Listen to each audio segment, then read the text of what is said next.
Bienvenue à Bibliothèque Médicis. J'aime beaucoup les écrivains, ça c'est une évidence. Ils savent trouver les mots justes, profonds et adaptés à l'humaine condition. William Boyd, d'abord je suis heureux que vous soyez ici parmi nous.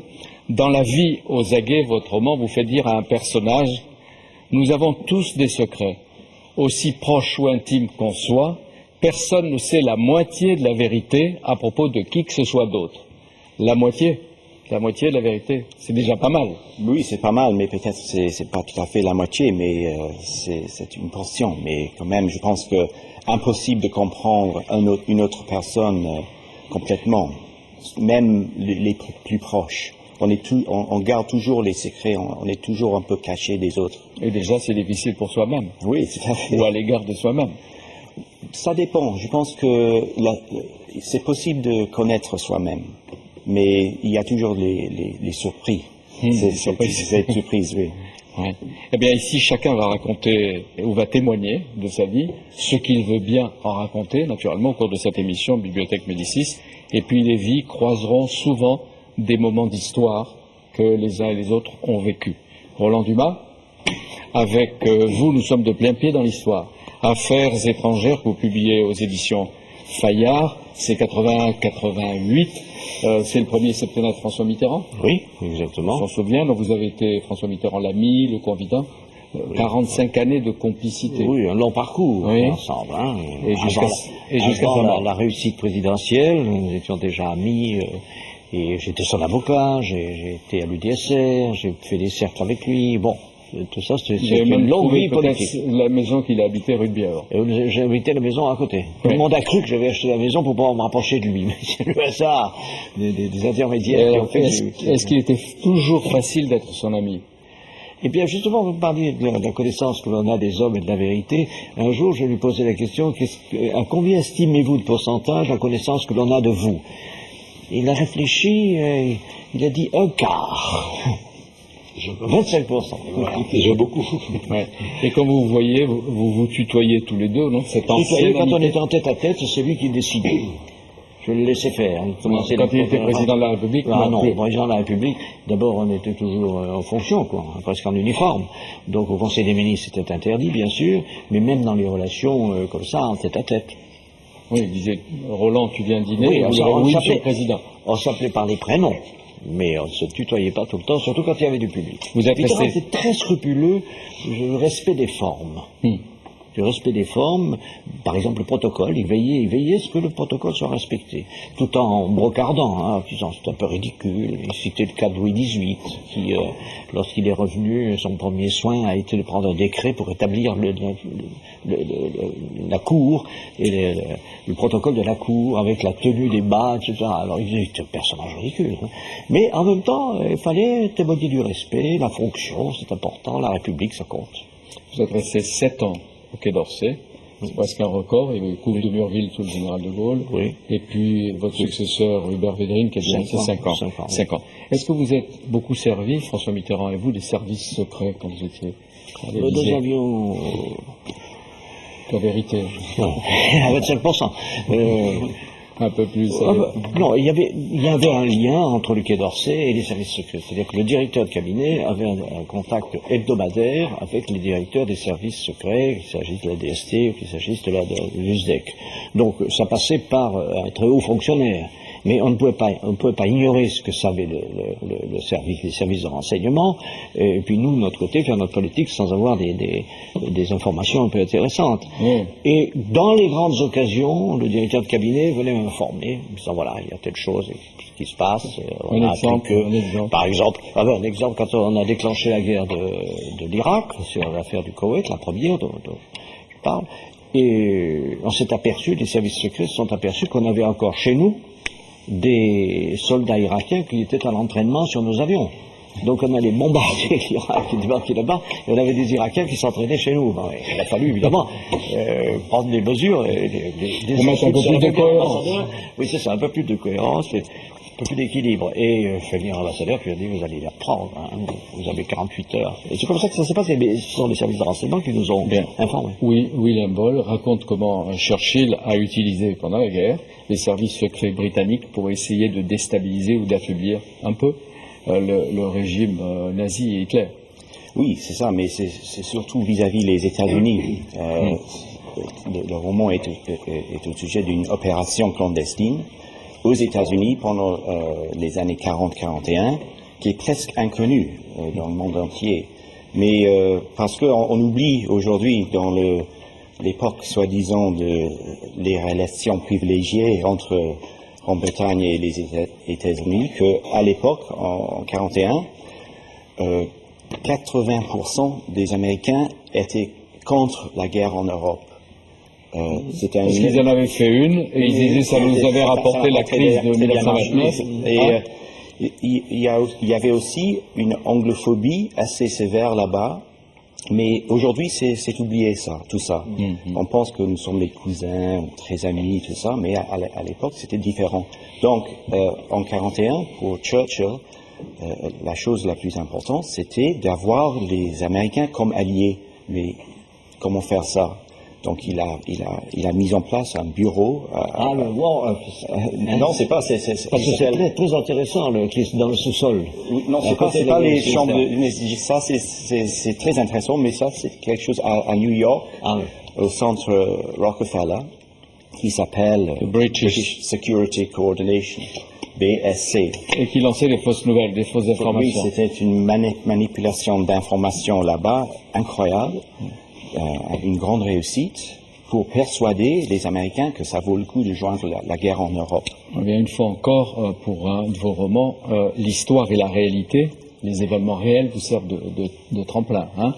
Tout à fait, oui. Je veux rappeler que les Français vous lisent, vous connaissent et vous aiment beaucoup. Et je pense que votre dernier roman, La vie aux aguets, qui est publié au Seuil, va ajouter sans doute à leur passion pour les histoires, parce que vous savez les prendre dès la première ligne, ou nous prendre dès la première ligne, et puis en plus nous conduire jusqu'au bout, on ne vous lâche plus, comme l'a dit Roland Dumas. Et c'est le cas donc de La vie aux aguets. C'est un mélange de la réalité et la fiction. Oui, parce que je suis réaliste, moi. Donc, quand je crée un monde dans un roman, je veux que ça soit très, très réel. Donc, j'ai fait des énormes efforts, que tous les détails, toutes les recherches sont bien faits. Mais il y a une part de l'imagination. Oui, pour moi, un roman, c'est la libération de mon imagination. Donc, j'ai changé le sexe pour ce roman. C'est une histoire d'une femme et sa fille. Mais le contexte est totalement authentique. Et c'est fondu sur cet épisode aux États-Unis pendant les années 40-41. Cette BSC, ce BSC a existé, ce que vous appelez le SAC aussi, Assurance Service Comptabilité, qui était plus précisément l'unité dont s'occupait votre héros, monsieur. Non, ça j'ai inventé, mais BSC, ça c'est réel. Oui. Mais le problème que ça pose, c'est que ces gens faisaient quelque chose qui paraît très honorable, convaincre les Américains de se porter au secours de l'Europe en lutte contre les nazis, mais en même temps, ils utilisaient tous les moyens, et les moyens les plus répréhensibles, faisant chanter, exerçant du chantage sur des personnages qui étaient proches du président Roosevelt, trafiquant des documents, rien ne les arrêtait. Donc comment concilier ces moyens immoraux pour des fins tout à fait honorables? Ça arrive, oui. Mais ce que m'étonne un petit peu, c'est que maintenant c'est complètement caché. À l'époque, je comprends pourquoi ça doit être secret, mais maintenant, en 2007, pourquoi on ne peut pas parler de cet épisode pendant la Deuxième Guerre mondiale? C'est un grand embarras, je pense. C'est parce que c'était de la manipulation, de la manipulation d'informations, et c'est peu glorieux, hein, sur le surtout dans un autre pays. On est manipulé nous-mêmes, on sait très bien, mais de manipuler l'information d'ailleurs. Si, par exemple, le Portugal essaie de manipuler la manipulation d'informations en France ou en Allemagne, ça c'est quelque chose d'autre. Mais nous avons fait ça exactement avec un grand succès aux États-Unis pendant les 2 premières années de la guerre. Remarquez, il n'y a pas longtemps... les États-Unis ont fait l'inverse au niveau planétaire. Oui, Avec la globalisation. mais Avec en les désinformation, d'abord, ils ont manipulé leur propre opinion. Oui, et puis Et la planète. ensuite, une grande partie de la planète. Mais on revient, vous voyez, comment tout de suite on peut aller raconter d'autres histoires, et puis la réalité. C'est une paisible Anglaise, Sally Jean Martin, qui est en train de soigner son cottage un jour, et puis elle montre des signes de tension devant sa fille Ruth, et puis elle va expliquer qui elle a été. Elle a été un agent secret britannique pendant la guerre. Oui, absolument. Mais elle se cache. Nous sommes dans 76 et Sally, qui est en vérité Eva, espionne d'origine russe, son vrai nom, s'est cachée pendant une trentaine d'années parce qu'elle a peur. Elle a peur de son passé. Et tout d'un coup, elle a décidé d'essayer de trouver une conclusion à sa fuite, et elle demande à sa fille, Ruth, de l'aider. Donc nous avons les deux histoires. Oui, on voit les deux histoires alternativement et concomitamment, et elles vont à la recherche de cette vérité et du passé. De finir l'histoire de son parcours d'espionne. De mettre une sorte de boucle. Oui. Et elle va à la recherche surtout de celui qui l'a fait entrer dans les services, Luca Romer, dont elle a été la maîtresse à un moment donné, puis qui a disparu. Oui, absolument. Et pourquoi? Parce qu'elle sait que cet homme veut l'éliminer. Parce qu'elle est la seule à savoir quelque chose le concernant. Il ne faut pas donner toute l'histoire du roman. Non, pendant la guerre aux États-Unis, elle était envoyée en mission à la Nouvelle-Mexique, et quelque chose est arrivé là-bas, très très dangereux, très menaçant, et elle a décidé de s'enfuir. Donc la fuite, c'était un voyage assez long, et pendant 76, elle se trouve à Oxford. Elle a toujours peur de son passé. Donc c'est un moment qu'elle pense, je dois avoir une conclusion à cette fuite. Mais on raconte pas tout. Non, c'est ça. On racontera pas tout dans le livre de Marc Dugas. Il n'y a pas d'authenticité dans votre récit. Puisqu'on parlait du pourcentage tout à l'heure, c'est intéressant. Quel est le pourcentage de vrai et de fiction? C'est un mélange, bien sûr, mais je pense que il n'y a pas un personnage qui correspond à Eva, mais le maître espion, Lucas Romer, c'est un petit peu comme notre grande agent double, Kim Philby, un petit peu. Mais le contexte historique, c'est authentique, mais l'histoire, c'est quelque chose que j'ai inventé. 50%, oui, à peu près. Et vous avez quand même un professeur d'Oxford, le professeur Toms, qui est spécialiste de l'histoire des services secrets britanniques pendant la guerre, et qui accrédite d'une certaine manière le récit qu'on lui apporte en disant c'était la pièce manquante. Ce que nous ne savions pas, parce que comme vous le disiez, c'est une histoire peu connue. Oui, absolument, et je pense que c'est le premier roman qui a traité de cette histoire d'espionnage aux États-Unis. C'est connu par les historiens, mais les experts du monde d'espionnage, mais dans un roman, mon roman est déjà cité comme la source. Si vous allez sur l'Internet, vous allez voir la vie aux aguets si vous voulez comprendre quelque chose au sujet de l'espionnage aux États-Unis. Donc ça commence un petit peu d'être découvert, et je suis très content. Mais c'est un roman finalement. Oui, c'est bien que ça fasse débat, mais il y a autre chose, parce qu'on entend à travers Ruth et Eva, et enfin Ruth, William Boyd. Elle attend, Eva, toujours que quelqu'un vienne peut-être l'emporter. Et vous dites, j'ai pensé qu'il en est ainsi de nos vies à tous, qui fait ce que nous sommes, notre mortalité commune. Pas besoin d'avoir été un espion pour le pressentir, un jour quelqu'un viendra nous emporter. Absolument, c'est un lien entre notre vie humaine et la vie d'une espionne. Oui. Mais c'est à cause de ça que j'ai mis au début la citation de Proust, qui est formidable, je pense, mais qui touche un petit peu sur les deux côtés, le côté espionne et le côté être humain. Chacun de nous joue avec le temps et la mort, et elle rôde, et peut-être pour la retarder. Et la personne qui viendra nous chercher, on la connaît. Hein. C'est la grande faucheuse. C'est un très beau roman sur la confiance aussi, puisque en tant qu'espionne, elle suit un apprentissage, un entraînement où on lui apprend à se défier de tout le monde, même les plus proches, qui peut être un traître en puissance, ou un agent double, ou une taupe. Mais en même temps, elle se trouve dans certaines situations où elle ne peut pas faire autrement que violer cette règle et de se confier à autrui. Oui, parce que ça, c'est ça qui divise le monde de l'espionne et le monde de nous. Parce que impossible de vivre sans la confiance, je pense. Mais un espion, c'est la seule chose qu'il faut pas faire. Donc, une espèce de déhumanisation qui arrive, je pense. Mais si vous êtes comme elle, vous donneriez le même conseil que vous appliquez Non, peut-être moi, à je vous-même, suis très ne jamais confiant. faire confiance à personne. On se méfie un petit peu dans la vie, mais impossible de vivre, même d'une manière très banale, sans être confiant. Mais c'est encore le cas dans les services spéciaux, dans la mesure où j'en ai eu connaissance.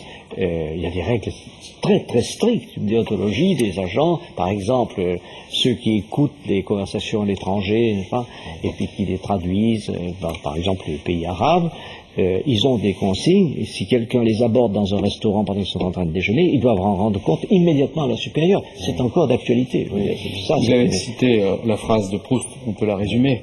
Nous disons bien que l'heure de la mort est incertaine. Mais quand nous disons cela, nous nous représentons cette heure comme située dans un espace vague et lointain. Nous ne pensons pas qu'elle ait un rapport quelconque avec la journée déjà commencée. Et Proust dit, on voudrait qu'il fît aussi beau que le lendemain. On ne se doute pas que la mort qui cheminait en vous, au milieu d'une impénétrable obscurité, a choisi précisément ce jour-là pour entrer en scène dans quelques minutes. Oui, mais en même temps, c'est aussi un des sens, je pense, du roman. C'est à cause de ça qu'Eva est aux aguets. Elle attend l'arrivée de quelqu'un. De là le titre. Oui, c'est tout à fait. À partir de quand se fait le déclic pour que vous commenciez à écrire? Alors moi, j'ai une période d'invention et une période d'écriture. Et la période d'invention, quand j'ai fait mes recherches, quand je pense au sujet du roman, je voyage un petit peu, je lis beaucoup, ça dure 2 fois plus long que la période de l'écriture. Donc le roman est fait dans ma tête avant de commencer. Vous prenez des notes? Oui, beaucoup, des cahiers partout, tout ça. Mais pour moi, c'est ma méthode, c'est pas pour tout le monde, mais je prépare tout avant de commencer. Donc, j'ai l'idée, et peut-être après ça, 2 ans de préparation et à peu près 1 an de l'écriture. Et ça marche pour moi, mais je veux que ça soit tout à fait organisé, tout à fait préparé avant de commencer. Quand vous finissez un livre, vous commencez tout de suite un suivant où il faut du temps de repos, de récupération. Alors, il faut minimum 6 mois de repos parce que la cuve est vide, donc c'est très important que je vis un peu. Écrire, c'est pas vivre. C'est solitaire et il faut que je rencontre les gens. C'est à cause de ça que je m'occupe un petit peu du monde du cinéma parce que on a des collègues, on collabore et tout ça. Et c'est génial pour un écrivain, un romancier, d'être dans un monde avec des collègues, avec des autres. Oui. Et vous, il vous faut du temps, Marc Duguay, entre 2 livres? Non, parce que j'ai toujours l'idée d'un livre, donc je travaille pas vraiment dessus. Quand je viens de finir celui-là, par exemple, je travaille pas vraiment sur l'autre, mais j'y pense et je laisse place à la divagation pour commencer à amorcer la pompe. Est-ce que vous savez que tous les deux, vous avez un point commun, ou une région commune? C'est Oui. Tous les 3. Il a été député de la Dordogne longtemps, et vous habitez en Dordogne, entre la Dordogne et Paris. Et Londres. Et Londres. Londres, oui. Vous êtes à Londres aussi. Oui. Moi, j'habite la moitié de l'année en Dordogne aussi. Vous habitez où? J'habite à Bergerac la moitié de l'année. Voilà. Donc vous êtes le voisin de Nous sommes 3 alors. On est voisins. Ah oui, vous vous retrouvez quelquefois? Vous vous êtes croisés? Non, on s'est appelé une fois, mais Parce que nous avons une librairie encore. on a livré Un boulanger ou un libraire. C'est des hasards, on n'a pas fait exprès avec Anne-Marie Moreau. Roland Dumas, vous résumez le premier septennat de François Mitterrand. On va s'intéresser à ce qu'il a vécu, ce qu'il raconte dans le premier tome que vous voulez consacrer aux 2 mandats de François Mitterrand. Une douzaine de dates qui sont importantes, pas seulement pour vous, mais en même temps pour l'histoire qui les a retenues. Et vous commencez avant d'avoir été nommé ministre des Relations extérieures. C'est ça, c'était disait-on. Les dénominations des années 80 qui étaient des années révolutionnaires. Oui. On revenait à la révolution. Ouais. Le livre est passionnant et il va intéresser pas seulement les experts, parce qu'il y a des récits, il y a un décor, il y a des personnages, il y a des portraits clés des personnages de la fin du siècle. Est-ce qu'il avait vraiment une politique étrangère, François Mitterrand? Je crois, j'ai essayé de le montrer en tout cas, et j'ai choisi comme ça des dates, avec des événements importants. Les événements, simplement, ça peut être un discours. Il y en a eu 2 ou 3 qui ont marqué le début. Le Bundestag. Le Bundestag, la C'était en Knesset. 83. C'est ça, c'est en 83. La Knesset, Mexico, enfin le célèbre discours de l'Amérique du Sud, qui, à mon avis, les 3, si vous les mettez les uns contre les autres, traduisent une volonté d'action par le discours, c'est-à-dire par la projection des idées, dans 3 domaines qui sont ceux que je viens de dire. Et vous ajoutez à ça l'Europe, avec l'action directe, c'est-à-dire là, les conférences, les points de vue, les communiqués, les réunions qui réussissent, d'autres qui échouent, etc. Donc, j'ai choisi exprès ce type d'écriture, plutôt que de faire un récit chronologique. D'où lui venaient ces idées, allez. Pardon? D'où venait à Mitterrand? Je crois que c'est une Il écoutait, il y avait son passé, il y avait... Je raconte comment, dans les années 60-70, il m'avait demandé de faire un rapport sur la situation en Amérique latine. Et qui m'avait du reste à la sortie qui était disant que j'avais été un peu trop mou par rapport aux Américains, en disant l'Amérique latine, c'est de là que va venir la prochaine révolution. Donc c'est une grande culture générale qui se traduit à un moment donné, quand on est au pouvoir, par des actes, par des discours, par des manifestations. Les discours, il y tenait particulièrement, et vous montrez, comme Hubert Védrine l'avait fait aussi, parce qu'il avait travaillé avec lui, que les discours, il les faisait au dernier moment, ou il les complétait au dernier moment. Par exemple, d'après ce que j'ai lu chez l'un et l'autre, au moment du discours au Bundestag, il a eu du retard, parce qu'il était encore en train de préparer les formules. Il a fait tourner l'avion pendant une demi-heure, parce qu'il était en train de corriger la conclusion. Alors le commandant venait, alors monsieur le président, il faut qu'on atterrisse. Je vous en prie, faites un tour. Et donc on continue à travailler, passer les feuilles, on corrigeait, et puis finalement il a donné le feu vert pour l'atterrissage. Alors ça arrivait souvent. Parce qu'il avait le sens ou le choix des mots. Parce qu'il voulait toujours relire ce qu'on lui avait préparé. Toujours, ou ce qu'il avait lui-même préparé.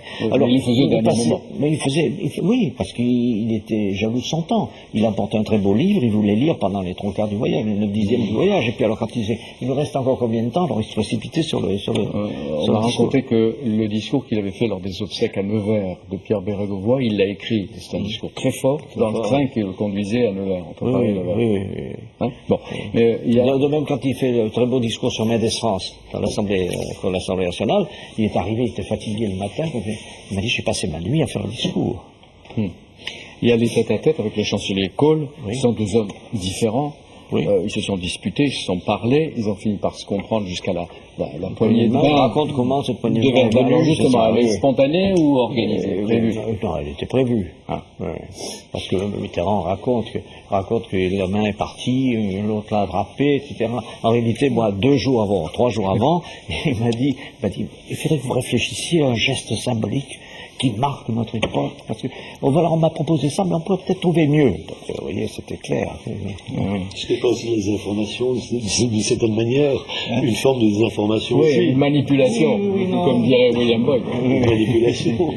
Et il y a le Proche-Orient, les discours, c'est lui et vous qui sauvez Arafat. Oui. Il a été reconnaissant. C'est moi qui lui ai fait recevoir Arafat aussi. Il n'en voulait pas. Non, il était inquiet. Il s'est dit, est-ce que c'est le moment, est-ce que c'est pas trop? J'avais déjà reçu Arafat à Strasbourg, moi j'ai dit maintenant il faut le recevoir à Paris. Oui, mais enfin, ça pose des problèmes. Et c'est là qu'il m'a dit, bon, il s'est rallié à mon projet, à ma proposition, il m'a dit, mais alors il faut que ça ait une portée, il faut qu'il fasse un geste à Paris. Exiger de lui qu'il fasse un geste. Et c'est là que je lui ai dit, j'ai dit à Mitterrand, mais je vais essayer de lui faire dire que la charte n'existe plus, parce que c'est ce qui importe pour Israël. Alors il m'a dit, vous n'y arriverez pas, vous n'y arriverez pas. Donc, il faisait ça, vous n'y arriverez pas. J'ai dit, bon, ben, écoutez, laissez-moi faire. J'ai pris Arafat, d'abord au Quai d'Orsay, j'ai parlé avec lui 3 heures, je lui ai parlé de la charte, et il m'a dit, mais la charte, on l'a abandonnée depuis longtemps. J'ai dit, c'est bien, alors vous le redites. Oui, bon, très bien, alors, très bien, parfait. Il fallait chercher le mot. Alors, chercher le mot et le moment. Il allait à TF1 le soir. J'ai dit, vous avez eu une occasion formidable. Toute la France qui va regarder. Ah bon? Alors qu'est-ce que vous j'ai dit? Vous dites que la charte est caduque. Et c'est alors caduque. Alors, il avait son assistant qui était à côté de lui qui notait. Et le soir à la télévision, moi j'étais devant mon poste, j'ai dit ce qu'il va le dire. Je me suis permis de suggérer à un journaliste de poser la question, et donc le journaliste se pose la question, et lui à ce moment il se tourne, et il dit, il y a un mot en français pour ça, cadeau. Voilà. Et le truc a fait le mot a fait le tour du monde. Tout le monde téléphonait, les Américains, les Anglais, les Allemands, caduc, on cherchait dans les dictionnaires. Alors vous racontez aussi les audaces et quelques fulgurances de Mitterrand, donc vous avez été le témoin. Moi je me souviens par exemple du Kremlin, quand devant les gérontocrates de fatigués qui allaient crever, qui allaient mourir du Kremlin, François Mitterrand défend Solzhenitsyn et défend Andreï Sakharov. Oui. Vous savez comment ça s'est passé pour Solzhenitsyn? Il avait le discours était prêt, il l'avait corrigé, il avait laissé en blanc toute la phrase concernant Solzhenitsyn. Parce que l'usage était, au point de vue diplomatique, surtout avec les Russes, on communique les discours la veille. Donc on avait communiqué, mais il n'y avait pas le passage. Et il l'a rajouté au dernier moment à la plume, de façon à ce qu'il ne soit pas prévenu, qu'il n'y ait pas des pressions diplomatiques pour qu'on empêche de le prononcer. Monique. Mais dans cette vision de la politique étrangère, on est frappé justement par cette conception très pionnière, surtout dans le dialogue Nord-Sud, dans l'Europe, mais également une conception traditionnelle de la diplomatie et des alliances. La loyauté indéfectible à l'égard du Royaume-Uni au moment de la guerre des Malouines, c'est une autre inspiration de la politique de Mitterrand, et puis également ce souci des droits de l'homme qu'il a manifesté dans l'occasion que vous rappelez, mais dans bien d'autres circonstances aussi. Et pourtant, il y a des sources diverses. Et pourtant, pour compléter ce que dit Monique très justement, il reçoit Jaruzelski. Il reçoit le Polonais Jaruzelski, très mal vu dans son pays, et au point que même le Premier ministre, en France, le Premier ministre de l'époque, qui était Laurent Fabius, a pris ses distances avec celui auquel il devait tout. Je n'ai jamais été aussi troublé. Alors que c'était moi qui devais répondre, il s'était inséré entre nous. C'était une longue discussion, cette histoire de Jaruzelski. C'est Jaruzelski qui était à Alger, qui faisait une escale technique à Paris, qui m'a fait demander par son ambassadeur si au cours de cette escale technique, il pourrait être reçu discrètement, sans les honneurs, par le président de la République. Moi, j'ai pas pris la décision. Je suis allé voir François Mitterrand, qui a réfléchi, puis qui m'a dit oui, parfaitement, très bien. Alors, j'ai renvoyé la réponse. Vous lui avez pas dit, attention, il y a des risques. Ah si, on a discuté pendant un quart d'heure, 20 minutes là-dessus. Mais c'est lui qui a pris la décision. Et peut-être consécutif à ce que j'avais fait, du rapprochement avec la Pologne. Car j'avais nommé un ambassadeur, j'avais repris des contacts avec eux, j'avais fait admettre la présence d'un correspondant du Monde. Enfin, les choses s'amélioraient un peu. Donc Mitterrand a voulu aller un peu plus loin, et il a dit oui. J'ai fait venir Jaruzelski, je l'ai fait passer par la porte du coq, là, par derrière, c'est-à-dire il n'a pas eu droit aux honneurs. Et tout le monde l'a su. Tout le monde l'a su. Ben oui, tout le monde l'a su. On peut pas garder un secret comme ça caché. Mais alors, on l'a su, est-ce que vous savez comment? En réalité, ce sont probablement les Polonais qui ont lâché une information à Alger, et une dépêche est tombée de l'AFP pendant que nous étions à Bruxelles avec François Mitterrand, tous les deux. Jaruzelski sera reçu par François Mitterrand à Paris. Là-dessus, le Premier ministre, a raison, voit la dépêche sur le cabinet, il appelle pendant que nous étions en séance, il y avait un collaborateur qui était là, qui arrive, Monsieur le Président, le Premier ministre vient vous prendre, il est furieux. Bon, du mal à lui répondre. Donc je suis allé, et effectivement, il m'a dit, c'est pas admissible, j'apprends, je n'étais pas au courant. Laurent Fabius, Laurent Fabius, c'est pas admissible, je vais m'en expliquer, puis il a raccroché. Le lendemain, nous sommes à nouveau à Paris, François Mitterrand dit, il y aura sûrement une question à l'Assemblée nationale, laissons répondre le ministre des Affaires étrangères, c'est-à-dire votre serviteur. Très bien, c'en était là. Et à 13h, je reçois un coup de fil du Premier ministre qui me dit, tu prendras la première question, et moi je prendrai la deuxième sur le même sujet. Il incline, c'était mon chef direct. Donc c'est comme ça que la chose s'est enclenchée, avec beaucoup d'hésitation. Ça fait une histoire, ça refroidit les relations entre le Premier ministre et le Président de la République. Tout ça est dans Affaires étrangères, le premier tome. C'est vous qui étiez allé en Libye, dans des missions secrètes, qui avaient fait que François Mitterrand voit Kadhafi, là aussi ça a créé un scandale en France. Pour être diplomate, oui. Mitterrand m'a dit, vous lui donnerez un cadeau ou une visite. Oui, c'est-à-dire que dans votre conception, dans la diplomatie, il faut prendre des risques, il faut avoir tous les culots. Il y a plusieurs éléments. D'abord, il y a des constantes. Vous ne pouvez pas faire n'importe quoi parce que vous êtes tributaire de la situation mondiale, de l'économie, de la sécurité. Donc ça, c'est une première chose. La deuxième, vous devez obéir à quelques principes que vous avez. Par exemple, nous, c'était l'Europe avec le social dans l'Europe, etc. Donc il faut, mais vous ne pouvez pas agir sur tout. Il faut agir sur les marges. Oui. Dans quelles circonstances vous pensez avoir été le plus utile à François Mitterrand? Tout le temps. Toujours avec beaucoup de modestie. Toujours. Ouais. Absolument. Il y a beaucoup de portraits. Non, mais il en manque un. Oui. Le vôtre. Hein. Ah ben oui, mais ça c'est pour après. Peut-être. C'est pas. Vous avez été l'un des premiers, je le dis pour Marc Duguin, à repérer François Mitterrand et vous, quelqu'un qui était un apparatchik de haut rang et qui allait devenir un personnage important, Gorbatchev. Oui, On en parlera tout à l'heure avec Marc Duguin. Simplement. Moi, obligé à se lever la nuit pour venir. Je parle pas de Gorbatchev, je parle de François Mitterrand. Ah oui. Et là, je voudrais que vous racontiez la première cohabitation 86-88, Oui. François Mitterrand, Jacques Chirac. Pourquoi vous êtes si sévère avec le Premier ministre de l'époque? Parce que il y a un échange acide de lettres entre Mitterrand et Chirac. Je crois que ça dure une journée, et c'est sur le problème de la stratégie nucléaire. La stratégie nucléaire. Donc je ne suis pas acide Peut-être que vous trouverez un peu d'inspiration pour tel ou tel livre sur les dessous de la Ve République. Je crois, maintenant je suis arrivé à la conclusion que la cohabitation n'est pas faite pour nous. La cohabitation n'est pas un régime normal pour nous. Il faudra peut-être y réfléchir et faire que dans la Constitution, il y ait des dispositions qui soient prises un jour, sur la façon de... Parce que, qu'est-ce qui se passe? Vous avez deux personnalités importantes et fortes, et qui sont de deux bords différents. Alors, pendant quelques jours, on s'entend, ça va bien, on se respecte, normalement. Mais après, les ambitions naissent. Il y en a un qui garde ses fonctions, c'est le président de la République, qui ne veut rien abdiquer. L'autre, c'est dans le cas particulier, c'est le Premier ministre, qui ambitionne de devenir président de la République. Donc au bout d'un certain temps, ils sont rivaux. Ils sont donc concurrents. Assez vite. Hein. Et ça va très vite.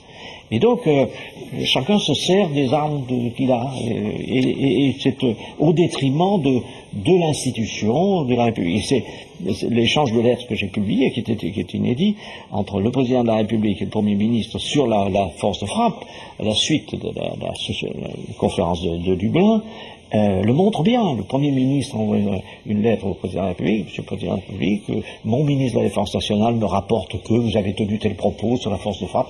Je tiens à vous dire que c'est dangereux, etc. Mitterrand, dans la journée, lui dit, Monsieur le Premier ministre, est-ce que je dois vous rappeler que la Constitution fait du Président de la République le chef des armées? C'est pas la première fois que je dois réparer quelques-unes des erreurs de vos ministres, ainsi que de vous-même. Enfin, c'était vraiment, c'était pas fleur et moucheté. C'est intéressant de montrer ça parce que c'est un cas d'école pour l'avenir. Alors, dans le deuxième tome, vous serez plus gentil avec Jacques Chirac. J'ai cru comprendre que vos relations s'étaient améliorées avec lui. Je lui dirai que vous m'avez demandé. Non, moi, je n'ai rien demandé. Je dirais qu'on fait une constatation. Quel est votre principal échec à vous deux? Principal échec, ça a été l'échec sur le Proche-Orient, parce que le discours de la Knesset est un très beau discours, mais il n'a pas fait avancer d'un iota les choses. Et quand on a vécu comme ça auprès de François Mitterrand avec le pouvoir suprême pendant 14 ans, après, est-ce que la vie n'a pas un goût trop fade? Oui, ça peut, mais il faut se retrouver et se rattraper sur d'autres activités qui valent la peine tout autant, mais pas au même niveau. C'est-à-dire la lecture, la musique, les conférences, les cantatrices, et l'écriture. Et l'écriture. Voilà, très bien. C'est Mitterrand qui m'a dit un jour, vous devriez écrire, parce que c'est très agréable d'écrire. Il écrivait beaucoup. Marc Duguin, une exécution ordinaire chez Gallimard. Vous êtes un peu obsédé là par la Russie et en tout cas l'Union soviétique, ce territoire après avoir été obsédé par l'Amérique, et vous racontez l'odyssée du sous-marin nucléaire Kursk, la tragédie qui s'était produite en l'an 2000. Combien ils étaient sous-mariniers à avoir disparu en mer de Barents? Ils étaient combien? 118. Combien? 118. Mémoire. Et vous vous demandez comment un tel sous-marin immense, etc., pouvait disparaître. Qu'est-ce qui vous a amené à entrer dans cette histoire? D'abord, j'avais un goût pour les sous-marins, parce que c'est un univers qui m'a toujours fasciné. En plus, je suis parti en sous-marin nucléaire à l'occasion de l'écriture de ce livre. Et j'étais étonné qu'un sous-marin de cette taille, de cette puissance, puisse être là par 100 mètres de fond et qu'on soit incapable de récupérer les survivants. Oui. Alors, il y avait une grande partie, il faut le dire, il y avait une grande partie de l'équipage qui était morte pendant l'explosion. qui a été considérable. Hein. Je sais plus, c'était de l'ordre de 4 sur l'échelle de Richter. C'était équivalent à un tremblement de terre. C'est-à-dire que toutes les torpilles avant ont sauté d'un coup. Et il faut rappeler ce que vous dites vous-même, la taille du sous-marin. Vous dites c'est comme un stade de foot, Voilà, c'est un stade et de haut foot, comme ouais. un immeuble de 6 ou 7 étages. 6 ou 7 étages. Voilà. Et on retrouve ce bâtiment absolument gigantesque par 100 mètres de fond, ce qui est à peu près la profondeur du record du monde en apnée. C'est-à-dire qu'avec un tuba, on descend à 100 mètres, même sans tuba d'ailleurs.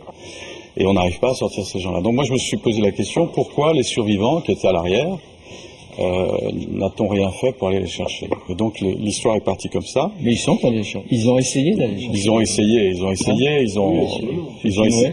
Il y a eu, je crois, des sauteurs norvégiens qui sont intervenus. L'aide occidentale leur a été proposée. Et pendant un Leur a temps, été ils l'ont proposé, refusé. Ils l'ont refusé. Donc ils les ont laissés puisqu'il y avait... si vous voulez, ce qui s'est passé, c'est que les survivants ne sont pas morts noyés, mais ils sont morts carbonisés, puisque en fait ils ont constamment alimenté les compartiments arrière en oxygène jusqu'à ce qu'il y ait un excès d'oxygène à l'arrière et qu'une étincelle provoque l'explosion. Donc on les a retrouvés noyés jusqu'à la taille et totalement carbonisés pour le reste du corps. Et dans votre histoire, il y en a 3 qu'on ne retrouve pas. Et il y en a 3 qu'on Dont retrouve pas. Alors ça votre héros, m'arrange dont ceux qu'on un reconnaisse. des... Et est-ce que vous savez qui a remonté un à un les sous-mariniers russes? Vous les avez rencontrés. C'est une équipe de Hollandais qui travaille Oui, en France, oui. et Et qui c'est- est sous l'autorité de chef pilote des abeilles, qui s'appelle Charles Sladen, et qui est en ce moment en train de s'occuper du bateau qui est à l'île de Ré et du Napoli. C'est la même équipe.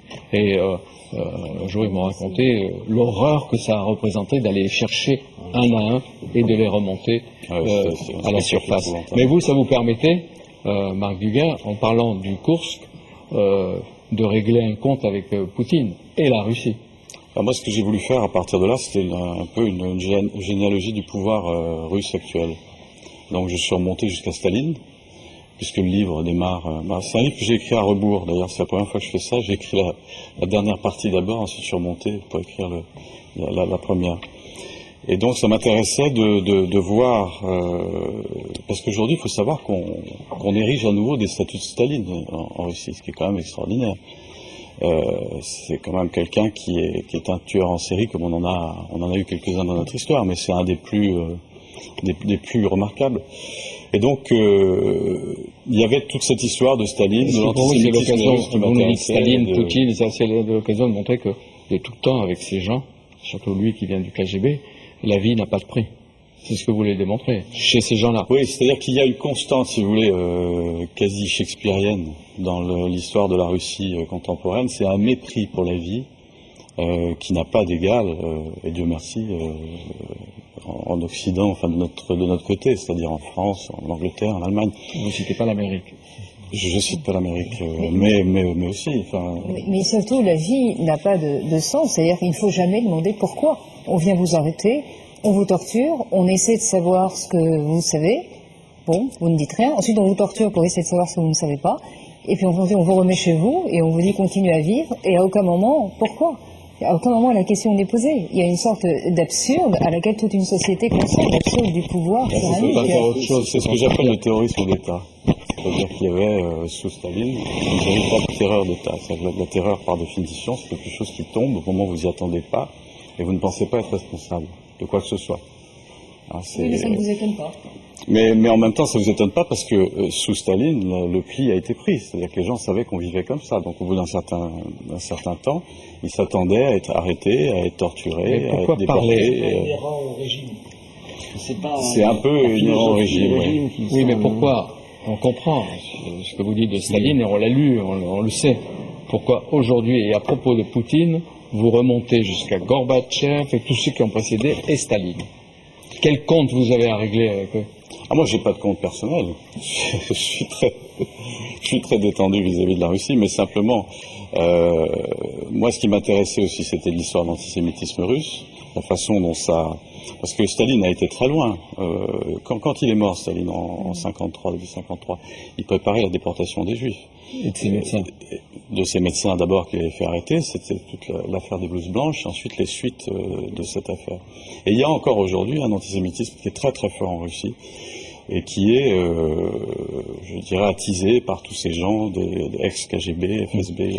Et donc là, il y avait une filiation pour moi qui était naturelle entre Staline et Poutine dans les méthodes et dans cette façon d'aborder le secret d'État. Pourquoi il y a toujours des camps avec Poutine?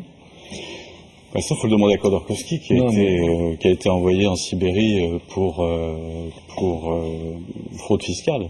C'est-à-dire qu'on déporte aujourd'hui quelqu'un en Sibérie pour fraude fiscale. Qu'est-ce qu'aurait fait Gorbatchev sur une mine d'uranium pour fraude fiscale, alors que c'est quand même un sport national? Ça prouve quand même que la démocratie n'est pas... Tous les corrompus ne sont pas déportés. C'est le moins qu'on puisse dire. Oui. Alors, il y a antisémitisme, mais en même temps, avoir un nom juif est un prix. Parce que votre héros est pour un quart juif, mais il a un nom juif. Et ça, un nom juif, c'est précieux parce que ça permettra de demander le départ en Israël, avec évidemment un risque non négligeable d'être refusé et ensuite persécuté, mais aussi une possibilité de réussite. Donc c'est considéré comme un atout, une carte qu'ils veulent jouer. Oui, et ça, je l'ai beaucoup vu en Russie quand j'étais en Russie, auprès d'amis juifs qui en fait avaient une filiation qui n'était pas si évidente que ça, mais qui par le nom et ont réussi à faire en sorte que leurs enfants partent en Israël. Qu'est-ce qu'aurait fait Gorbatchev à la place de Poutine s'il y avait eu l'affaire du Kours? Ça, c'est difficile à dire. Moi, je pense que Gorbatchev était beaucoup plus soucieux, me semble-t-il, de la vie des hommes que ne l'est Poutine. Gorbatchev, c'est lui qui a initié les départs des Juifs, enfin, qui a ouvert les portes, qui a établi un minimum de respect des droits de l'homme pour les jeunes générations. Et c'est lui qui a décidé. Il avait l'intention de continuer, mais il a été pris par les problèmes économiques, par les problèmes du désarmement, et il n'a pas pu faire avancer tellement la société. Mais son orientation était celle-ci. Mais il a cru que le communisme survivrait à glasnost et perestroïka. C'est ça qui paraît quand même une chose assez étonnante avec le recul de l'histoire.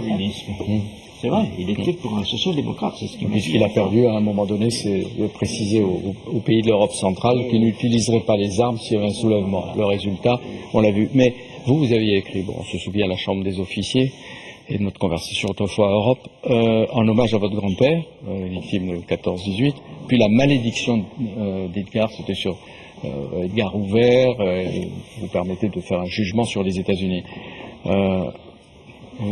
Après les États-Unis, la Russie, qu'est-ce qui reste? La Chine? Reste la Chine. Ouais. Donc vous travaillez sur la Chine. Je travaille sur la Chine. Pourquoi par grand continent Mais parce que c'est toujours une source d'inspiration. Ce qui m'intéresse, c'est la dramaturgie, si vous voulez, des événements. C'est-à-dire, là, c'était le Koursk, c'était cet épisode stalinien qui m'intéressait particulièrement, l'affaire des blouses blanches. L'assassinat des Kennedy, qui pour moi, dans la démocratie américaine, est vraiment une zone d'ombre.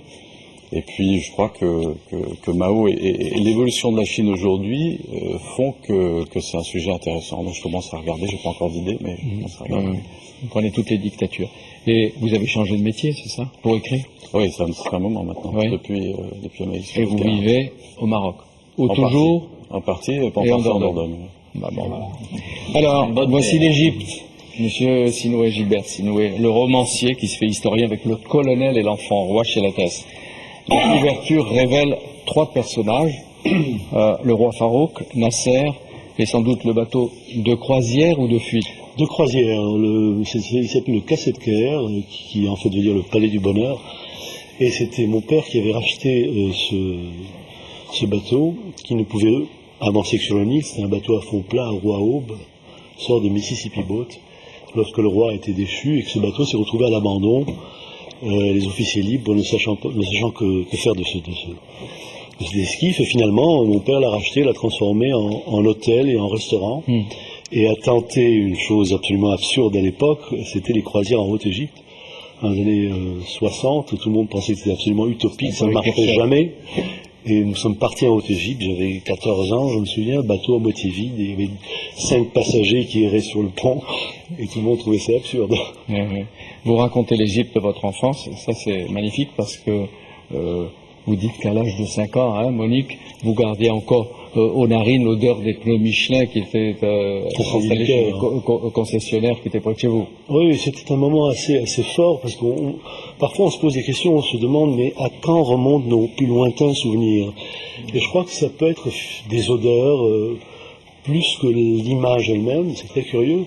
Et c'est vrai que quand il y a eu l'incendie du Caire en 52, je me souviens très très clairement de cette...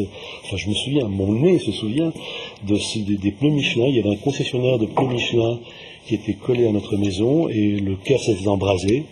Et l'odeur montait évidemment de ces pneus et ma mère me réveillait en pleine nuit pour m'emmener avec mon père dans la banlieue d'Héliopolis pour échapper à cette catastrophe. Et votre père dirigeait un grand club, le Scarabée, qui était un haut lieu de la vie mondaine du Absolument. Dites-lui qu'il y avait un casino aussi. Il y avait surtout un casino, parce que, chose étonnante, le roi se ruinait. Ce n'est un secret pour personne, Farouk était absolument dépendant du jeu et des femmes, mais du jeu surtout. Et il n'y avait pas de casino de jeu en Égypte, dans tout le Moyen-Orient à cette époque-là, dans les années 40, il n'y en avait pas. Et finalement, s'étant lié d'amitié avec mon père autour d'une table de jeu évidemment, il lui a accordé la licence du jeu et de l'alcool, chose absolument extraordinaire.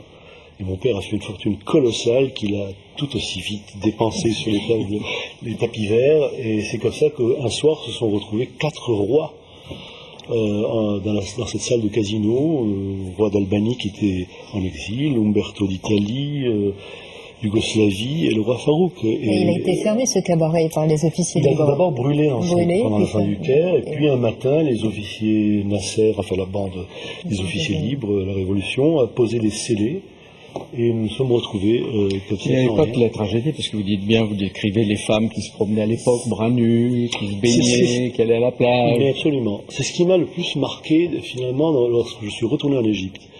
Et je pose la question, et il y a quelques jours, j'étais sur Europe 1, et je me suis fait un peu agresser par un auditeur qui a peut-être mal interprété mon idée. Quand je vivais en Égypte, je vivais dans un pays musulman, et j'ai vu ces femmes qui étaient les grand-mères de ces filles actuelles, les mères qui se promenaient naturellement dans les rues du Caire en tenue, disons, occidentale.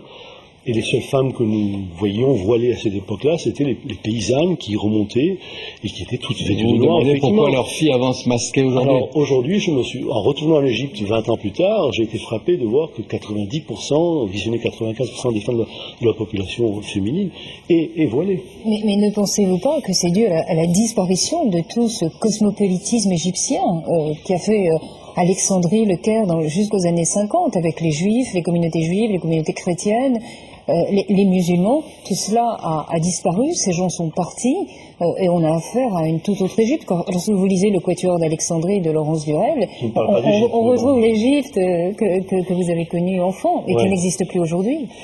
Oui, mais écoutez, ce qui me trouble, c'est que quand je fais une comparaison un peu audacieuse, il m'arrive parfois de comparer l'Égypte, en tout cas Alexandrie en particulier, à la Grenade du XVe siècle, ou à Cordoue, où on avait une espèce de multiprofessionnalisme qui régnait, pluriculturalisme aussi, et c'est vrai que lorsqu'on avançait dans les rues d'Alexandrie, on entendait parler le grec, l'hébreu, le turc, l'italien, c'était absolument extraordinaire.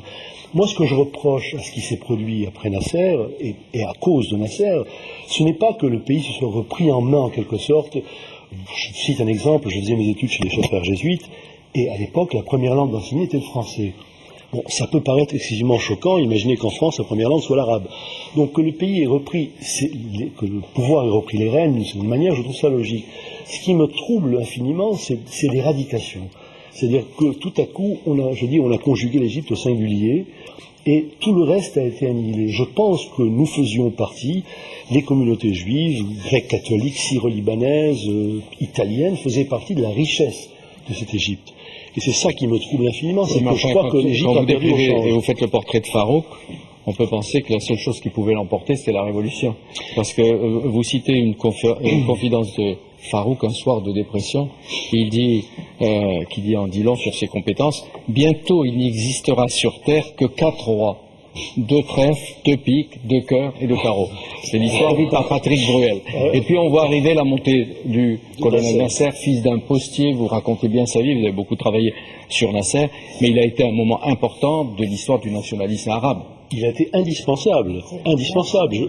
Il faut savoir qu'avant Nasser, ce n'était que des Turco-Albanais qui régnaient sur l'Égypte. C'est des dynasties qui remontaient à Donc le peuple égyptien trouvait d'une certaine façon sa dignité, son honneur. Roland Dumas, j'ai rencontré Nasser qui avançait du reste dans les pas d'un autre militaire, qui était le général Negueb, qui était le chef de la révolution, des officiers. Donc, c'est vrai qu'il a incarné à un moment la fierté retrouvée, un certain nationalisme. Moi, je me souviens de sa phrase à la radio quand il est arrivé, il a dit, bon, il y avait des ennuis avec les Occidentaux, moi je confisque le canal. C'était une façon pour lui de montrer que l'Égypte allait exister. L'ancienne Égypte qui manquait pas de charme, que vous décrivez, elle était aussi le reflet des siècles précédents. Quoi. Mais depuis l'Antiquité, depuis les premiers siècles de l'ère chrétienne, il y avait des Juifs, des chrétiens, et des Arabes qui vivaient ensemble. Et il y a la révolution, parce que vous parlez de Nasser, de ce qu'il a fait, des foules, de la guerre des 6 jours, de l'échec, et vous dites, il a, je sais pas, l'intuition, la capacité en tout cas, de retourner un désastre en victoire, en triomphe. Absolument. Mais c'est dit au peuple, je m'en vais. Et le peuple lui dit non, massivement. Et curieusement, on parlait de dictature, et Dieu sait si l'Égypte fut une dictature. Cette manifestation-là, cette espèce d'exaltation du peuple, au moment où Nasser dit je démissionne, les historiens peut-être me contrediront un jour, n'était pas préfabriqué. C'était pas un truc préparé. Je crois que véritablement, Nasser représentait pour le peuple égyptien quelque chose de fantastique. C'était le premier Égyptien qui gouvernait le pays, le premier homme du peuple qui accédait au pouvoir. Avant ça, c'était que des étrangers. Exactement. Il est mort jeune, contrairement à son roi. Il est mort à 50 ans, bon, en 70. Voilà, et depuis les Égyptiens sont passés par Anwar el-Sadat, qui avait été un des officiers avec lui, et je l'ai connu, on l'a même interrogé avec Alain Duhamel, assassiné. Puis le président actuel, Moubarak, qui n'exclut pas peut-être de trouver en son fils son succès, et ça c'est autre chose. Mais ce qui est intéressant, c'est de voir comment l'histoire a fait de vous témoin, au milieu de souffrance et de nostalgie, l'écrivain de l'Égypte moderne. Oui, mais vous savez, on trimballe ses souvenirs, alors lesquels, et c'est secret, comme disait William Boyd, et donc ça finit un jour par bouger en vous, et on a besoin de coucher ça sur du papier. Vous voyez, un besoin la réalité, l'histoire, l'invention. Hein? Oui, ça arrive, c'est un mélange extraordinaire, ça marche toujours très bien. Mais vous restez fasciné quand même par la personnalité du roi Farouk aussi. C'est un portrait parallèle de Nasser et de pas Farouk. par les casinos, et de sa déchéance jusqu'à sa mort aussi fort jeune. Alors, moi je voudrais entendre Hamid Seni, vous êtes resté là, vous avez entendu parler de l'histoire, hein? C'était pas cela. Non, mais c'est gentil, mais vous êtes un acteur d'une certaine façon. Le hasard et l'occasion fait de vous un écrivain, ou un homme qui écrit votre livre, votre histoire, de la cité à la city, dans la collection de livres qui s'appelle édité par l'Archipel. Vous racontez que votre grand-père était heureux d'avoir servi dans l'armée française. Ouais, c'est sa fierté. Ouais. Et il est resté heureux et fier, bien qu'on lui ait enlevé sa petite pension. Il est toujours fier. Aujourd'hui, il est toujours en vie. Donc, à la maison au Maroc, donc il y a son portrait de soldat. Il a gardé tous ses papiers.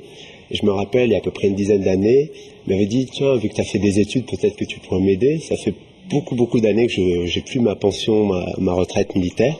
Et je pense que j'ai oublié d'envoyer un papier, ça doit être pour ça qu'ils me l'ont sucré, entre guillemets, parce que tu pourrais t'en charger. Et j'avais commencé pas mal de recherches, j'avais contacté les personnes adéquates, responsables. Et ce sentiment d'être dans une impasse, c'est pas vraiment de recevoir l'information. Puis avec le temps, ça a été un peu oublié. Ça a été réglé ou pas finalement? Ça devrait être réglé avec le fameux film Indigène. Ah oui. Et c'est vraiment avec ce film que j'ai enfin compris ce qui s'était passé.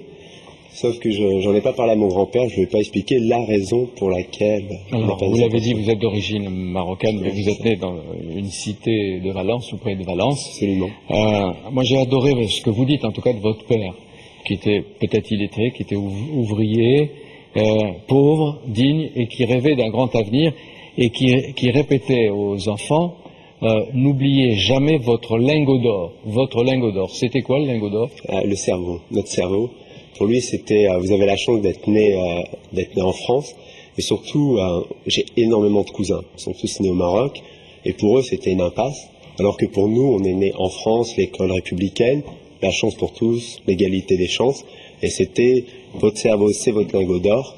vous allez l'utiliser et surtout vous allez étudier. Et surveiller les enfants, hein. Ah, Et apparemment, ils badinaient pas avec vos études. Non. Hein? Jusqu'en CM2, nous aider avec nos devoirs. Et après, tous les samedis matins, il allait harceler nos professeurs pour savoir si on avait des bonnes notes, vu qu'il ne nous faisait pas confiance. C'était juste pour Mais être ça, sûr. c'est exceptionnel, parce que sans l'école, ça n'aurait pas été possible, votre histoire. L'école vous Mais a on va porté en justement avant. découvrir son histoire, parce que les profs, Monique, l'encouragent. Un professeur. Un professeur. Oui. Mais il y en a d'autres qui sont comportés d'une manière telle que je ne croyais pas les yeux en lisant. D'abord, à la fin d'un DUG, d'un examen important, il passe un oral pour intégrer l'école normale supérieure, l'école supérieure des affaires. Et qu'est-ce que fait le jury? Il me demande mon projet professionnel, donc je leur explique que je vais à l'étranger, je vais faire ça, et puis j'ai l'impression qu'ils ont envie d'éclater de rire. Mais par déontologie, ils se retiennent, sauf qu'on est à Grenoble, il fait 35 degrés dehors, je les vois, ils souffrent, et je comprends pas ce que j'avais pu dire de marrant. Et donc j'ai été refusé, et là ça a été vraiment la Mais vous première n'avez grosse pas claque. reconstruit après l'histoire, vous leur avez pas trouvé des raisons de xénophobie, etc., qu'ils n'avaient pas. Comment dire, tout l'entretien était au fait d'être fils d'ouvrier, 8 enfants, donc pas les moyens de financer cette fameuse école prestigieuse à Grenoble.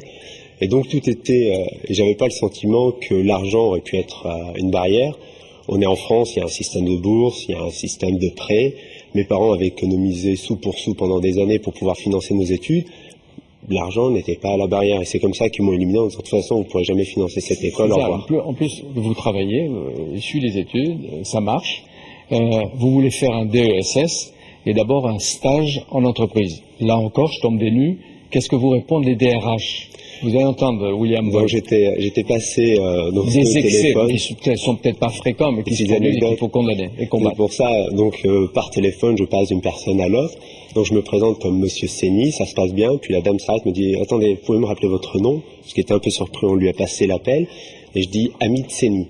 Et là, elle s'emporte en me disant de toute façon, les gens comme vous, c'est agressif, on n'en veut pas dans notre société. Et me raccroche au nez. Et par société, j'étais un peu blessé en me disant société, elle parle de sa société, l'entreprise, ou de la société française.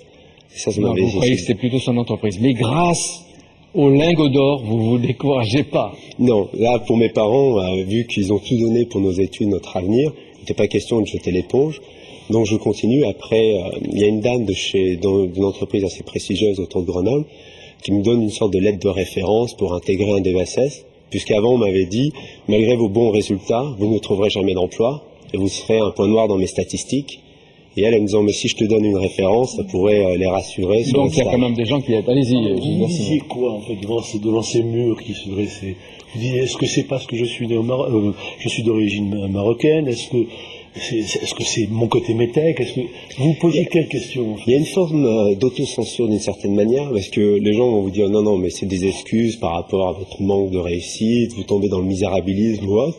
Donc, vous sentez qu'il y a un problème, mais vous avez du mal à mettre le mot Vous dessus. n'avez pas de nom. Mais... Voilà. Mais après être parti en Suède, là, Il y a un copain, Lionel, qui vous sauve, qui vous dit viens en Suède, vous allez travailler, vous allez vous marier, ça a l'air d'être facile, vous revenez enfant, et vous allez en Angleterre, et là vous réussissez, vous avez des emplois, et vous créez même une entreprise. Voilà, c'est ça. Et alors ce qui est amusant, William Boyd, à Londres, vous savez comment on le surnomme, c'est le comble des paradoxes, vous savez comment on le surnomme?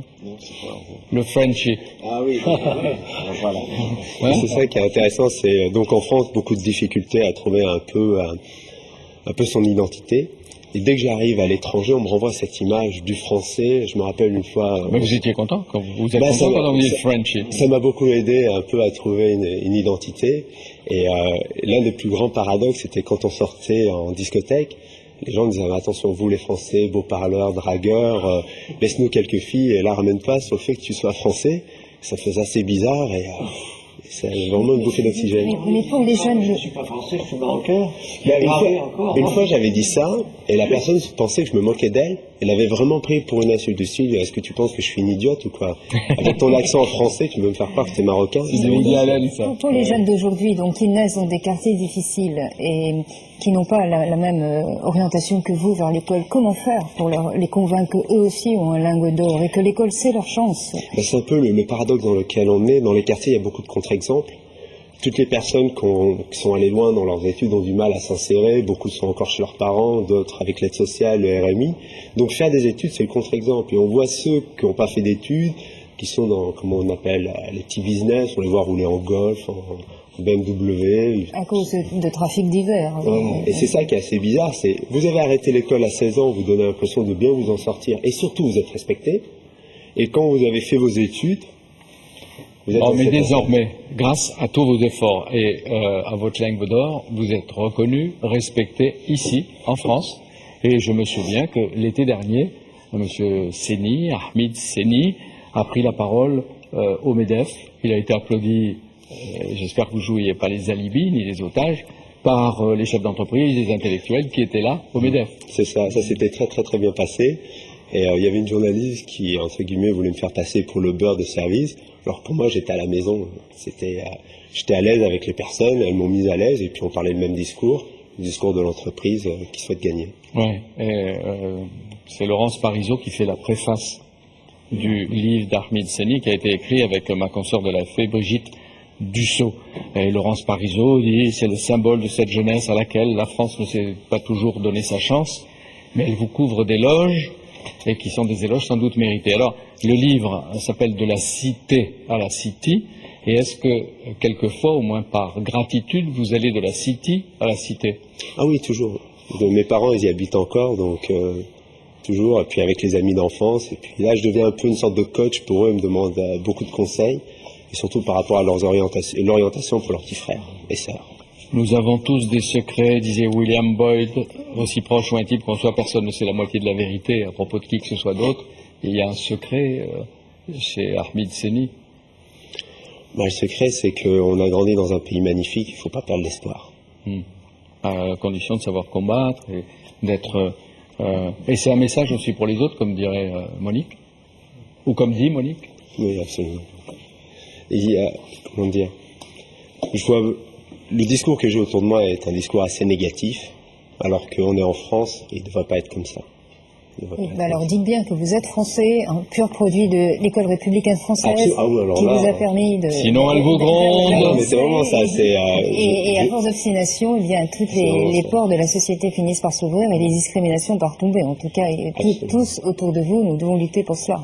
Exactement. Comme je dis maintenant, avec beaucoup plus de confiance, je m'appelle Ahmed Seni, je suis français, et je dois tout à l'école républicaine et il faut la protéger.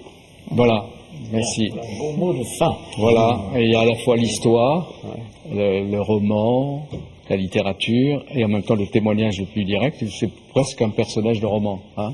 Oui, tout à fait. Et je comprends le titre maintenant. Voilà.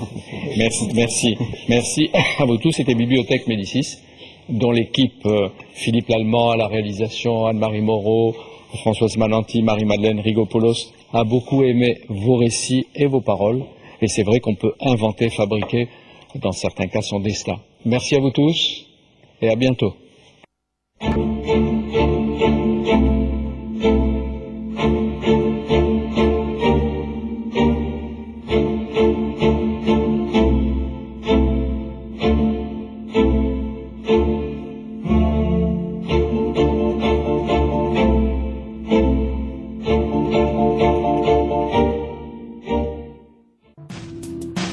C'est le rendez-vous présidentiel de Ségolène Royal.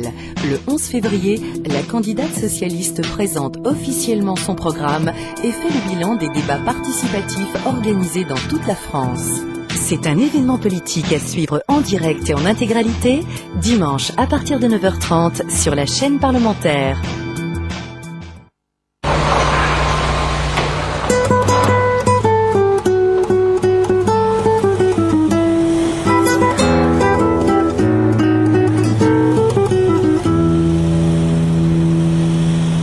Un salon de coiffure baladeur. C'est le petit supplément offert par la Resto du Cœur de Seine-Saint-Denis. 4 matins par semaine, Tahar va poster son camion à l'entrée d'un centre de distribution alimentaire. Chaque bénéficiaire aura droit, s'il le souhaite, à une coupe gratuite. Pendant l'hiver 2004-2005, le camion de Tahar est sorti 53 fois pour 460 coupes de cheveux. Je suis le chauffeur du camion de salon de coiffure. J'étais embauché ici spécialement pour conduire et entretenir le camion de coiffure pendant la campagne du restaurant du Cœur. et je fais l'installation. Je mets la boutique en marche, quoi. La coiffeuse, elle vient et puis elle fait tout comme si c'est une boutique. Une boutique gratuite. Une boutique gratuite. Sur une avenue, sur une boutique de coiffeur, sur une rue, c'est exactement pareil. On va aller chercher Sandrine, la nouvelle coiffeuse pour le centre du Bourget. Ah, je voudrais être un fauteuil dans un salon de coiffure pour dames.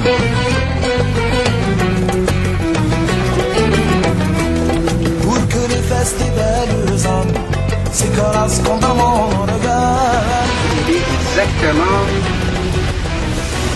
8h31. Il est 41. Je sais pas ce que c'est en fauteuil. Ah bah elle nous attend.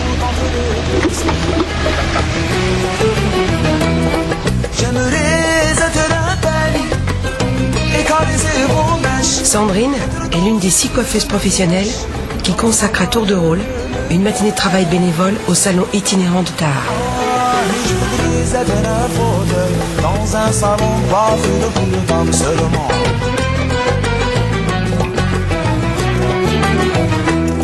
Ce matin au Bourget, il y a aussi Chantal qui coiffe gratis.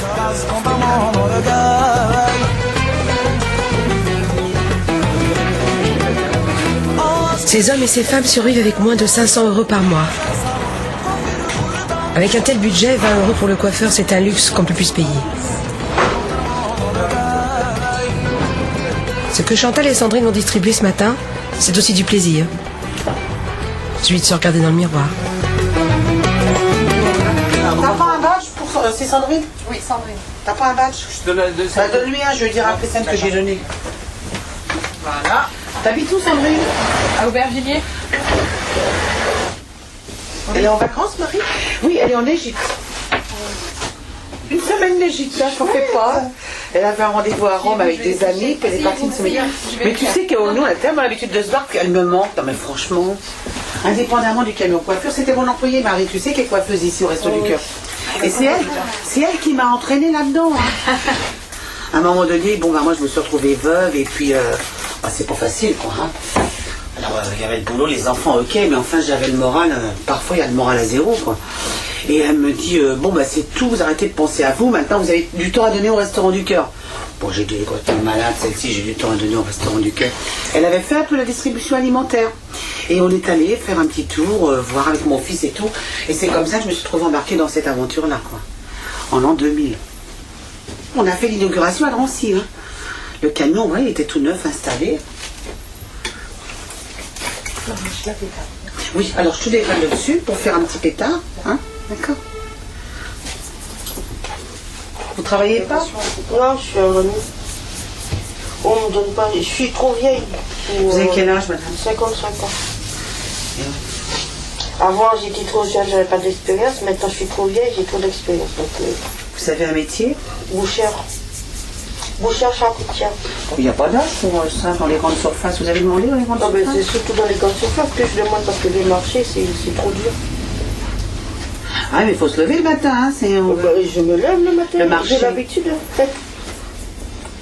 Moi, j'ai fait les marchés. Mes parents faisaient les marchés. Parce que peut-être sur les marchés, vous avez peut-être trouvé, non? Oui, j'ai fait tous les marchés, oui. Bon, enfin, vous avez peut-être trouvé que pour ça. Et il y en a beaucoup qui me disent on va vous appeler, on va vous appeler. Oui, bien sûr. C'est juste pour dire dégage et puis tout. Ça fait longtemps que vous n'avez pas travaillé? Depuis en 97. Ça fait un moment. Mais quand on a le métier, on ne dit pas. Oh ben non, ça se perd. On couper un beefsteak toute sa vie. Bien sûr, ça se perd pas. Hein. Et vous avez votre mari qui travaille, non? Je suis divorcée. Ah, vous êtes seule. Ça allait pas le mariage alors? Non, il buvait trop. Vous ennuyez pas trop toute seule? Oh, mais je sors, je bouge, moi, je suis antillaise, moi, je reste pas sur place. Vous allez danser? Je ne pleure pas sur mon sort. Vous allez danser? Bah oui. Vous allez zouker? Bah oui. Ça casse zouker? Vous allez où? Zouker. Là, à l'Omnium. Omnium? Oui, je sais où c'est. Le vendredi, les femmes ne payent pas. J'irai chercher un Valentin la semaine prochaine. Ah oui, pour la Saint-Valentin, vous avez trouvé un amoureux là? Ah non, non, je veux pas faire semblant, c'est tout. On vous en trouverait là-bas, hein, pour Oui, un mais soir. j'en veux pas. Pour un soir, on trouve, là, il n'y a pas de problème. J'en veux pas. J'en ai bavé.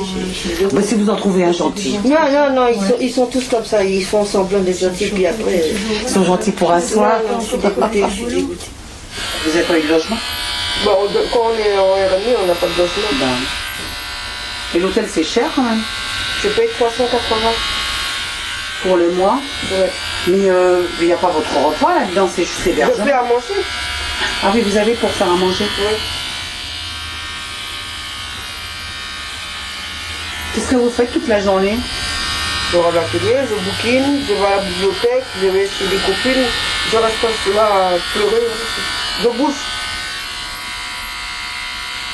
Si on reste à pleurer, on est déprimé. Ah, c'est sûr. Il faut se bouger, il faut pas rester sur place. Il faut prendre sa vie en main. Moi j'ai décidé de rester ça, donc je vais prendre ma vie en main. C'est moi qui décide. Ça alors, c'est pas au point ça. Ah oui, parce qu'on ne peut pas fermer la porte avec les...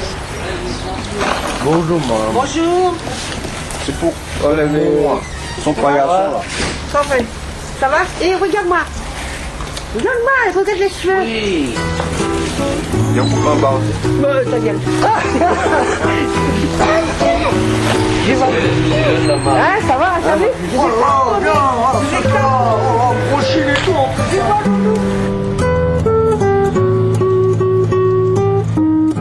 Regarde ce que j'ai fait sans. Laisse-le comme ça, c'est bien comme ça. Viens voir le. Je vais le laisser à petit côté comme ça. Ah, bah c'est sympa. Ça fait un peu punk, hein. On est pas mal avec la barbichette comme ça. Un peu plus court.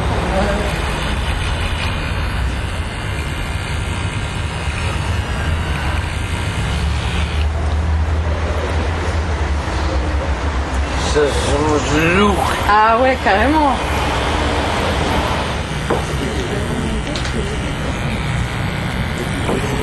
Il est beau comme ça. Hein. Ah, mais on va faire maintenant. Oui, vous voulez une coupe? Vous voulez une coupe? Comme lui, hein. Non, mais si vous voulez une coupe, vous la faire. Il a pas su comment dire ça. Vous voulez une coupe? Vous voulez? Il a bien besoin, on va dire. Oui, mais pas dans une heure. Comment il s'appelle? Voilà. Je ne sais comment vous mettre. Par contre, tous les dimanches de l'église, je vais me prier un peu. Merci, c'est gentil. Merci. Et que Dieu vous garde à vous. Belle paix.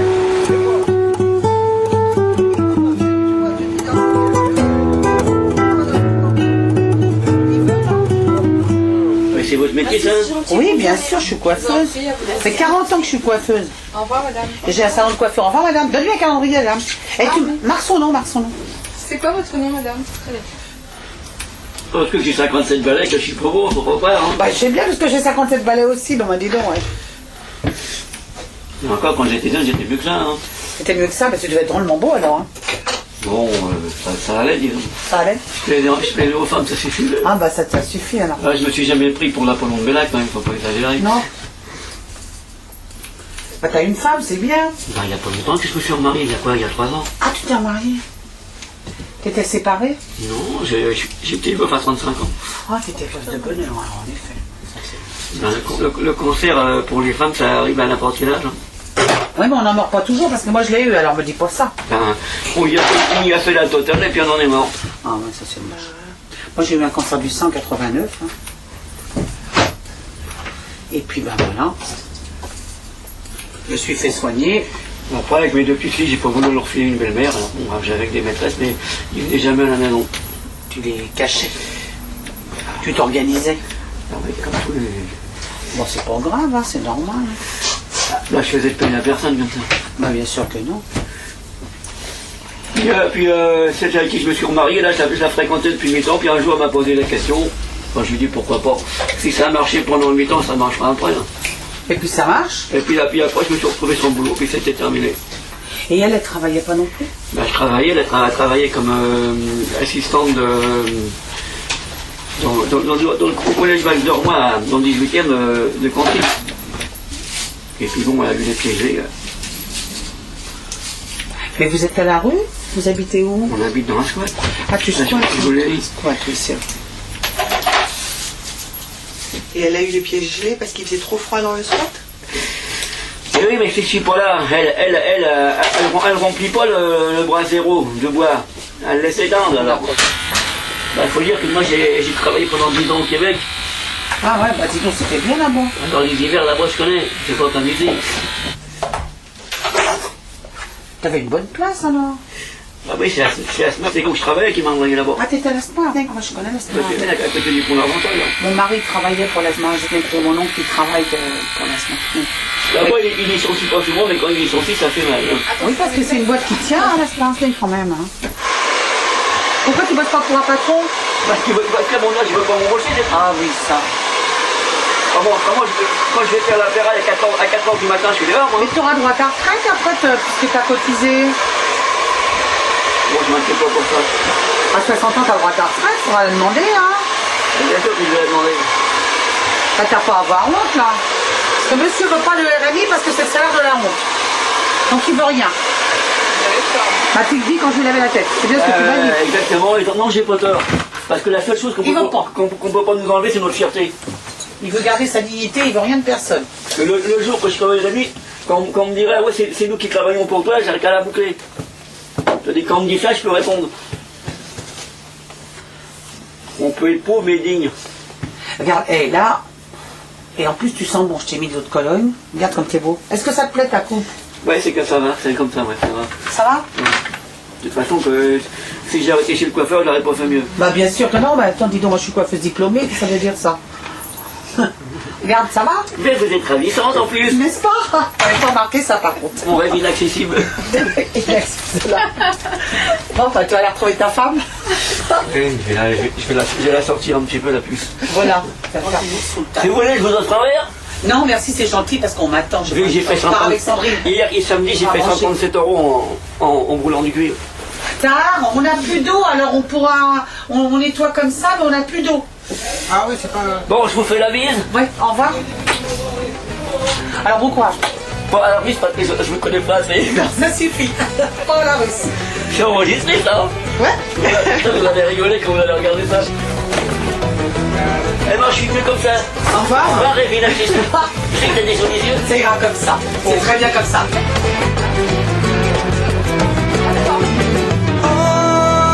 Mais le pied c'est d'un train faux moteur.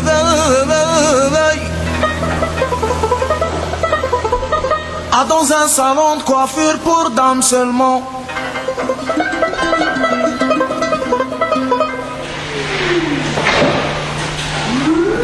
On va faire démarrer la camionnette. Quelques matins plus tard, Tahar a rendez-vous avec une autre coiffeuse quelque part en Seine-Saint-Denis. Chacune a sa manière bien à elle d'être à l'écoute. Mais avec Tahar, elles ont toutes la même complicité.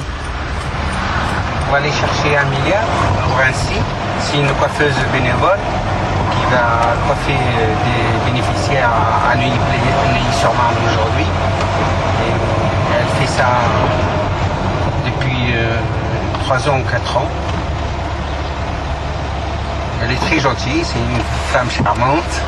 Hein, rien à dire.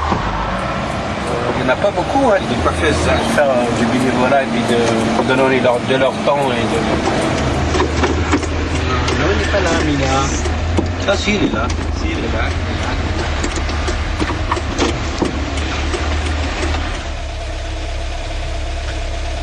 Bon, j'adore mon travail.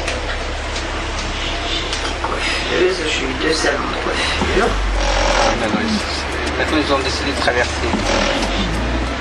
Comme j'aime beaucoup mon travail, donc je trouvais que c'était une très bonne idée de me mettre au service des personnes à qui je pourrais apporter un petit peu de bonheur quand même. Moi, j'avais eu l'idée de travailler au Resto du Cœur en tant que coiffeuse. Et ensuite, on m'a prévenu que si le projet se faisait, ça serait avec un petit camion. Ils aménageraient un petit salon dans un camion. Voilà, et depuis, je donne au Resto du Cœur 1 ou 2 matinées par semaine. Il y en a de plus en plus des gens, tous les centres ils appellent là, ils voulaient le camion. Tous les centres ils voulaient le camion.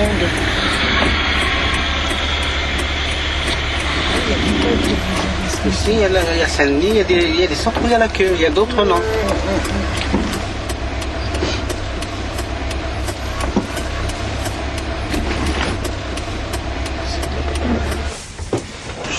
Je sais pas, la même tête, un petit côté comme ça, si c'est possible.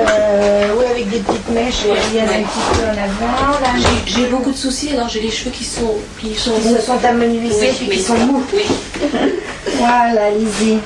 Vous faites coiffer aussi, monsieur? Couper. On coupe? Oui. Ah oui, oh là là, puis on voit qu'ils sont tout abîmés. Hein. Oh, vous les avez perdus. Vous avez eu des problèmes de santé? Non, des problèmes avec mon fils. Il a 33 ans. Oh, et j'en ai encore. Et c'est pas fini. Il est marié, Oh, ben il a 4 enfants. Oui, en effet. Sa troisième copine. Puis tout, son emploi, tout ça, il fait des conneries.